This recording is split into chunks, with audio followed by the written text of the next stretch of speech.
Ahojte, vítam vás u ďalšieho videa a dnes si pozrieme interiér mobilného a modulového domu Emiko od Kodima.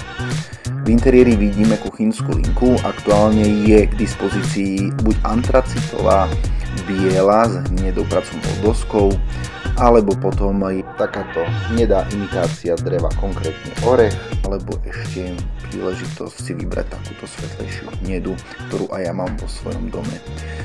Tak momentálne sa nachádzame v zádveri, ktoré je teda nevyhnutnou súčasťou domu alebo bývania.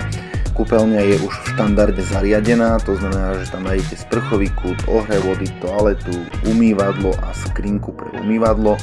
Ohrev vody je Slim a 80 litrový Ariston. V celom dome sa nájde podlahové kúrenie, ktoré je infra, čiže je veľmi úsporné, šetrné a moderné. Strop je kompletne obložený tatranským profilom a momentálne sa nachádzame v kuchyni, ktorá je spojená s obývačkou a ide o projekt úplne individuálny. Pokiaľ chcete vidieť štandardné, tak si pozrite náš katalóg, ktorý je na stiahnutie na našom www.kodima.sk.